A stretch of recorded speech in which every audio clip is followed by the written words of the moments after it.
नमस्कार दोस्तों, स्वागत आपका हमारे YouTube चैनल एसएससी गुरु मानसर पर। दोस्तों 1128 वैकेंसियाँ अभी आउट हुई है। 2 दिन पहले इनकी ऑनलाइन डेट शुरू हुई है, यानी कि 8 दिसंबर से इनकी ऑनलाइन डेट शुरू हुई है। और इनका अगर अभी तक आपको नहीं पता चला है तो ये इस पूरे वीडियो में आपको पूरा समझ में आ जाएगी कि किसके रिगार्डिंग है, कितनी वैकेंसी है, किसको भरने में फ़ायदा है। जनरली जो वैकेंसियाँ निकलती हैं एसएससी की, दिल्ली पुलिस की या किसी और फोर्स की, तो उनका सभी को पता चल जाता है, तो वहाँ कंपटीशन बहुत ज़्यादा होता है। और इस तरह की जब वैकेंसियाँ निकलती हैं इनमें कंपटीशन थोड़ा कम होता है। तो इसलिए अगर आपको अभी तक नहीं पता है कि ये किसके रिगार्डिंग है, बहुत से लोग ऐसे भी होते हैं जो ये फॉर्म अप्लाई नहीं कर पाते हैं या कुछ ध्यान भी नहीं देते हैं इन पर। तो ज़्यादा इसमें कुछ क्वालिफ़िकेशन भी नहीं है। सैलरी बहुत बढ़िया सैलरी है, और पूरी सैलरी की जो डिटेल है वो आपने थंबनेल पर भी देख लिया होगा कि कितनी क्या सैलरी है, और इसके लिए फिज़िकल कैसा होगा, वैकेंसी कितनी है, और पूरी जो डिटेल है सारी वो स्टेप टू स्टेप आपको हम इसी वीडियो में बताएंगे। और अगर आपने +2 पास कर रखी है और आप राजस्थान के अलावा किसी अदर स्टेट से हैं तो यह फॉर्म आप अप्लाई कर सकते हो। लेकिन अगर आप राजस्थान से हो तो आपको सिर्फ 10वीं पास से ही काम चल जाएगा, क्योंकि ये वैकेंसियाँ राजस्थान में निकली हुई है। और ये इनका जो ग्रेड पे है, वनपाल जो जो वनपाल की वैकेंसी है उनमें एक इंस्पेक्टर से भी ऊपर ग्रेड पे है। इंस्पेक्टर पोस्ट का 4600 ग्रेड पे होता है, इसमें वो 4800 ग्रेड पे ये वैकेंसी निकली हुई है। तो सबसे पहले जो है नंबर 1 है पोस्ट का नेम, वो है फॉरेस्ट गार्ड या वन रक्षक। तो इसमें एक तो गैर अनुसूचित क्षेत्र होते हैं, एक अनुसूचित क्षेत्र होता है। तो अनुसूचित क्षेत्र होता है तो एक कुछ फिक्स एरिया है, वहाँ पर सिर्फ वही लोग अप्लाई कर सकते हैं जो इस एरिया के रहने वाले हैं। और जो गैर अनुसूचित क्षेत्र है वहाँ पर कोई भी अप्लाई कर सकता है, इंडिविजुअल। तो वहाँ पर 886 वैकेंसी हैं। ये अलग अलग वैकेंसियाँ हैं, जनरल की अलग है, इकोनॉमिक वीकर सेक्शन की अलग है, ओबीसी की अलग है, और जो इकोनॉमिकली बैकवर्ड क्लास उनकी अलग है, एससी की अलग है, एसटी की अलग है। सभी की अलग अलग वैकेंसी हैं। ये आप देख सकते हो, इनमें ज़्यादा समय व्यर्थ हम नहीं करेंगे, ये आपके सामने है, इनको आप देख लेना, वीडियो को रोक कर देखना। अगर आपको इंडिविजुअल सभी की वैकेंसी देखनी है तो ये टोटल 1041 वैकेंसियाँ हैं। इसके अलावा वनपाल के लिए सेम वही है, गैर अनुसूचित क्षेत्र के लिए अलग है और अनुसूचित क्षेत्र के लिए अलग है। गैर अनुसूचित क्षेत्र के लिए 73 वैकेंसी हैं और 14 अनुसूचित क्षेत्र के लिए हैं।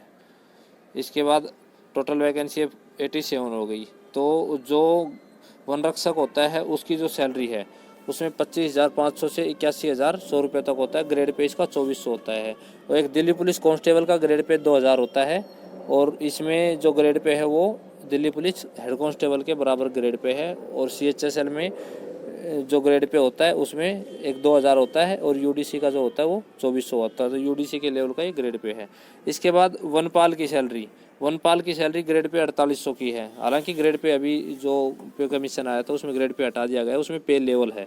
तो पहले का जो हिसाब है उस हिसाब से 4800 ग्रेड पे है। तो वनपाल की सैलरी है 47,600 रुपये से शुरू होकर 1,51,100 रुपये तक की सैलरी है। इसमें पे लेवल 8 होता है। जनरली पे लेवल 8 तक जो एक कांस्टेबल भर्ती होता है कहीं पर भी, तो वो पे लेवल 8 तक तो पहुंच भी नहीं पाता है, वो पे लेवल 6 पे जाके रिटायर हो जाता है मैक्सिमम। तो इसमें काफ़ी बढ़िया पैकेज है, आपके पास सुनहरा मौका है, इसकी तैयारी आप अच्छे से कर सकते हो। इसके लिए शैक्षणिक योग्यता क्या चाहिए? तो वनपाल के लिए अगर आप राजस्थान से हैं तो राजस्थान के लिए आपको 10वीं पास होना चाहिए। और अगर आप राजस्थान से बाहर किसी भी अदर स्टेट के हैं और आपको ये जॉब चाहिए वनपाल के लिए, तो उसके लिए आपको सीबीएसई बोर्ड से 10+2 या आप के जो कोई भी स्टेट बोर्ड है उससे भी आप 10+2 हो तो इसके लिए आप एलिजिबल हो। दूसरा, इसमें देवनागरी लिपि में लिखी हिंदी में कार्य करने का ज्ञान होना चाहिए आपको, और राजस्थान की जो जनरल नॉलेज है उनको सारी आपको पढ़ना पड़ेगा, एग्ज़ाम में वो भी पूछी जाएंगी। तो ज़्यादा जनरल नॉलेज नहीं होती है इतना, मेनली तो बाकी पार्ट्स हैं उनसे ज़्यादा क्वेश्चन पूछे जाते हैं, कुछ क्वेश्चन राजस्थान की संस्कृति से भी पूछे जाते हैं। इसके बाद जो वन रक्षक है, वन रक्षक के लिए भी सेम ही है।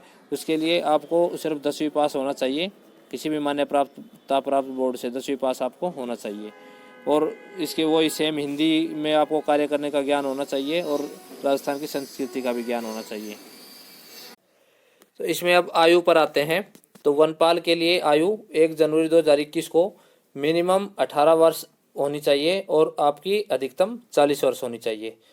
अगर 40 वर्ष से आपकी ज़्यादा उम्र होगी तो उसके लिए कुछ छूट हैं, जो छूट हैं वो अभी आपको पूरी डिटेल बताते हैं। और वन रक्षक के लिए आपकी उम्र 18 से 24 साल के लिए होनी चाहिए, लेकिन ये 24 वर्ष में भी आपको छूट है। जनरल कैंडिडेट्स को भी छूट है, ऐसा नहीं जनरल कैंडिडेट्स को छूट नहीं है, इसमें जनरल कैंडिडेट्स को भी छूट है। कितनी छूट है? महिलाओं के लिए अलग से छूट है, पुरुष के लिए अलग से छूट है, तो वो डिटेल भी आपको अभी बताते हैं। तो जो है इसमें पिछले क्या होता है कि पिछले 3 साल से एग्ज़ाम कंडक्ट नहीं हुआ है, 3-4 साल से 2015-16 के बाद, तो 3 साल का एक्सटेंशन मिलता है, तो अधिकतम उम्र में एक्सटेंशन मिलता है। तो वनपाल के लिए अगर आपकी 40 वर्ष उम्र है तो आप 43 वर्ष तक भर सकते हो। अगर आपकी उम्र 43 वर्ष हो गई है तो आप ये अप्लाई कर सकते हो। और वन रक्षक के लिए आपकी उम्र 24 वर्ष है, 24 से ऊपर है, 25-26 है, तो भी आप अप्लाई कर सकते हो, आपको 3 साल का एक्सटेंशन मिल जाएगा। 3 साल अगर ज़्यादा उम्र है तो आप भर सकते हो, यानी 27 वर्ष तक की अगर आपकी उम्र है। ये जनरल कैंडिडेट्स के लिए हैं जो अदर स्टेट्स के हैं। अदर स्टेट के SC ST OBC सभी जनरल में आएंगे, और जो राजस्थान के SC ST OBC हैं वो उनका अलग कैटेगरी होगी, और जो बाकी अदर स्टेट्स हैं उनकी अलग कैटेगरी होगी। तो इनके लिए आपकी जो ये दे रखा है कि 2015-16 के बाद भर्ती नहीं हुई है तो उसके लिए 3 वर्ष की छूट मिलेगी इसमें अधिकतम आयु में, यानी कि 27 वर्ष तक हो जाएगी वन रक्षक के लिए, और 43 वर्ष तक वनपाल के लिए हो जाएगी। तो अगर आप राजस्थान की अनुसूचित जाति या जनजाति या पिछड़ा और अति पिछड़ा वर्ग के पुरुष अभ्यर्थी हो तो आपको 5 वर्ष, और महिला अभ्यर्थियों को 10 वर्ष की छूट दी जाएगी। और जनरल वर्ग के हैं या आर्थिक रूप से कमज़ोर वर्ग की महिलाएं हैं, जनरल वर्ग की या इकोनॉमिक वीकर सेक्शन से महिलाएं हैं, तो उनको 5 वर्ष की छूट और हो जाएगी। यानी वन रक्षक के लिए आपको 27 में 5 वर्ष और एक्सटेंड हो जाएंगे, यानी 32 वर्ष की एज तक आप अप्लाई कर सकते हो, और वहाँ पर 48 वर्ष तक हो जाएगा। अगर आप राजस्थान से स्टेट से बाहर के अगर हो, या आप राजस्थान की जनरल कैटेगरी से हो, तो ये आपके लिए अप्लीकेबल रहेगा।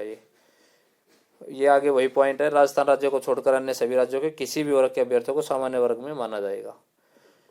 इसके अलावा आपको कुछ डाउट होते तो आप कमेंट बॉक्स में पूछ सकते हो, वहाँ पर आपका रिप्लाई कर दिया जाएगा। आगे डिटेल बताते हैं परीक्षा शुल्क क्या होगा, फिजिकल में क्या पूछा जाएगा, फिजिकल में क्या क्या होगा, कितनी रेस होगी, और मेजरमेंट में क्या क्या कितनी हाइट चाहिए, सारी डिटेल्स आगे भी बताते हैं। आगे दे रखा है परीक्षा शुल्क के बारे में है। अगर जनरल कैटेगरी से या जनरल कैटेगरी और आर्थिक रूप से कमज़ोर वर्ग के क्रीमी लेयर के हैं अन्य पिछड़ा वर्ग या अति पिछड़ा वर्ग के आवेदक, उनके लिए 450 रुपये हैं।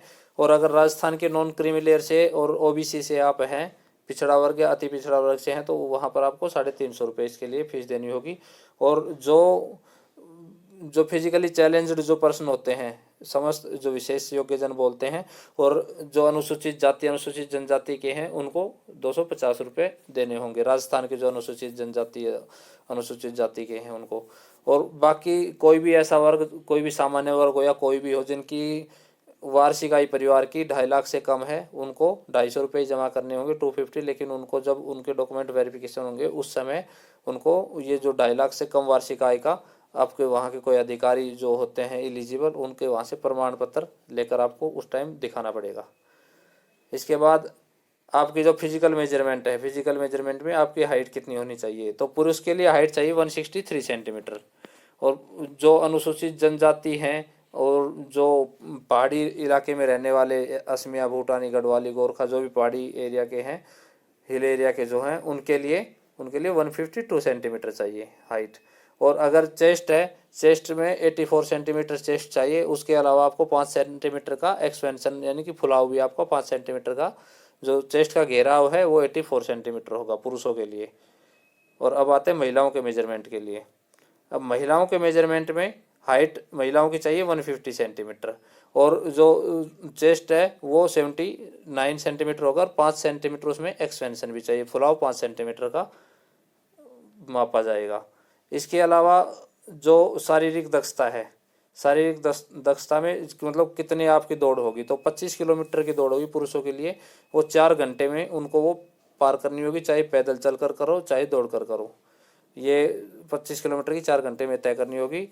और इसके लिए 1 मिनट में 25 बार सिटअप्स और क्रिकेट बॉल फेंकवाई जाएगी, यानी थ्रो फेंकवाया जाएगा। 55 मीटर की दूरी तक आप फेंक पाते हो नहीं फेंक पाते हो। महिलाओं के लिए यही जो डिस्टेंस है वो कम हो जाएगी, 16 किलोमीटर की दूरी सेम 4 घंटे में तय करनी होगी। और उसके अलावा खड़ी लंबी कूद। खड़ी लंबी कूद का मतलब होता है आपको एक जगह खड़ा कर दिया जाएगा, उसके बाद आपको जंप करना है आगे। लंबाई में कितना जंप कर सकते हो, एक तो आप दौड़कर जंप करते हो, एक वहीं खड़े के खड़े आपसे जंप करवाया जाएगा। तो वहाँ आपको 1.35 मीटर की तकरीबन कूदना होगा वहाँ पर। तो इसके बाद गोला फेंकवाया जाएगा, 4.5 मीटर की लंबाई जो दूरी होगी उस पर आपको गोला फेंकवाया जाएगा। तो ये महिलाओं के लिए फिजिकल मेजरमेंट था। ये डिटेल्स हैं और ये आप राजस्थान की वेबसाइट पर जाकर आप इसको फॉर्म को अप्लाई कर सकते हो। और पूरा डिटेल डिस्क्रिप्शन जो डिटेल्ड है वो टेलीग्राम ग्रुप पे एक जो इसकी जो नोटिफिकेशन है वो आपको टेलीग्राम ग्रुप पे मिल जाएगा। टेलीग्राम ग्रुप अगर ज्वाइन नहीं किया तो वो ज़रूर कर लीजिए। और आगे आने वाली किसी भी स्टेट की या सेंट्रल गवर्नमेंट की कोई भी अगर भर्ती होती है उसका नोटिफिकेशन, उसकी डिटेल, उसकी न्यूज़, उसकी अपडेट सभी हमारे चैनल पर आपको अवेलेबल होंगी। और चैनल पर पहली बार आए हैं तो चैनल को सब्सक्राइब जरूर कर लीजिए और वीडियो को लाइक कीजिए और अपने दोस्तों में इस भर्ती के बारे में शेयर ज़रूर कीजिए। अभी के लिए इतने, मिलते हैं दोस्तों नेक्स्ट वीडियो में। Thanks, bye.